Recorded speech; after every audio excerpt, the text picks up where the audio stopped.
You are right now wearing something your body did not evolve to need. No other mammal on Earth does this by default. Not the wolf. Not the bear.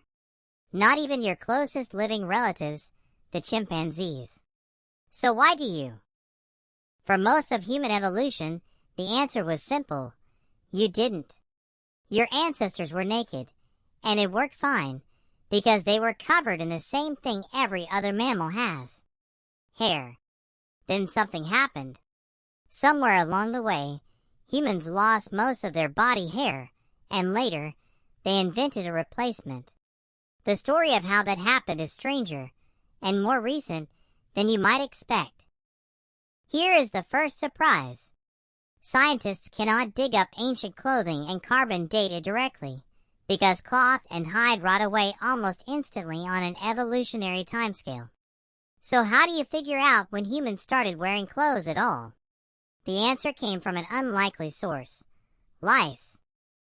In 2003, geneticists Ralph Kittler, Manfred Kaiser, and Mark Stonking studied the DNA of human body lice, the tiny insects that live specifically in clothing, not on skin or in hair. Body lice are a distinct species from head lice, and crucially, they can only survive in fabric. No clothing, no body lice.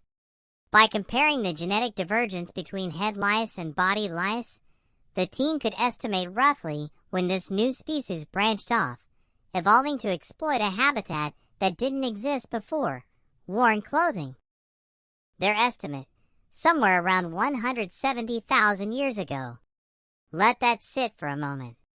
Modern humans, anatomically speaking, had already existed for over 100,000 years before this genetic evidence suggests clothing became a regular part of life. That's a long stretch of nakedness, followed by a turning point. So why then, and why at all? To understand the why, picture what your ancestors' bodies had already been dealing with for much longer. Around 1 to 2 million years earlier, early hominins had lost most of their body hair, likely as an adaptation for a different problem entirely: overheating. Losing dense hair, combined with a huge increase in sweat glands, let early humans cool down efficiently while walking and running long distances in the heat, something few other mammals can do as well. This is part of why humans can outlast a running antelope over hours, even without being faster in a sprint. But losing your fur is a trade. It solves overheating. It creates a new problem: staying warm anywhere the climate turns cold. And around 170,000 years ago, the climate was doing exactly that. Archaeologist Ian Gilligan, who has extensively studied the deep prehistory of clothing, has argued that the timing lines up suspiciously well with a major cold phase. Ice ages weren't a single continuous freeze. They came in pulses, glacial periods separated by warmer interludes. A hairless primate moving into, or surviving through, a serious cold snap without fur faces a real problem: hypothermia. Clothing, in this light, isn't a cultural flourish. It's closer to a second skin, invented because the first one had already been evolved away. Now reconstruct the scene.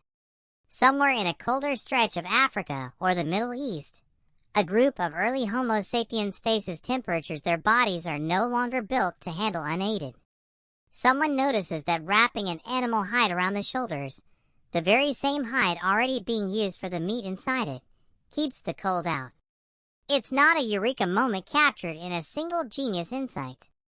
It's closer to a slow, obvious realization, repeated independently by different groups. The skin that kept an animal warm could keep a human warm too, once it was no longer attached to the animal. Direct physical evidence for early clothing does exist, just far later than the lice would suggest clothing itself began. The oldest known sewing needles, made of bone, have been found at sites including Denisova Cave in Siberia, dated to roughly 40,000 to 50,000 years old. These aren't crude tools. A needle implies something more advanced than a draped hide. It implies fitted clothing, garments cut and stitched to shape, built for the brutal cold of Ice Age Siberia, where surviving without tailored, layered clothing would have been close to impossible. This is where the story takes its counterintuitive turn. You might assume clothing was purely about survival, full stop, forever. But archaeologists like Gilligan have pointed out that clothing likely didn't stay purely functional for long. Once humans had cold weather garments, clothing became something else too, a canvas. Pigments, beads, and decorative elements start appearing in the archaeological record alongside evidence of clothing production, suggesting that almost as soon as clothing solved the problem of staying alive, it started solving a completely different problem, signaling who you were, which group you belonged to, and what status you held. In other words, clothing may be one of the very first technologies humans invented purely to survive, that almost immediately got hijacked for identity. The same pattern shows up over and over in human history, whether it's shelter, fire, or language. A survival tool becomes a social one almost as fast as it becomes useful. Here is the mirror to your own life. Every morning, you choose what to wear, and it almost certainly isn't purely about temperature. You are managing how others perceive you, signaling a job, a personality, a mood, an identity, layered on top of a piece of technology whose original, and much older, purpose was keeping a suddenly hairless primate alive through an ice age.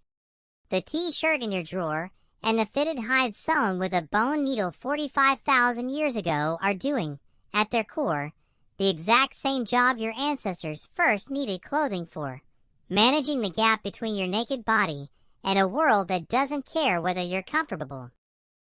You are, right now, wearing something your body did not evolve to need on its own, because 170,000 years ago, one of your ancestors faced a cold your ancestors' hairless skin could no longer survive without help. Clothing began as a desperate patch for a body that had traded fur for something else. It became, almost immediately, something far more human, a way of saying who you are before you ever say a word.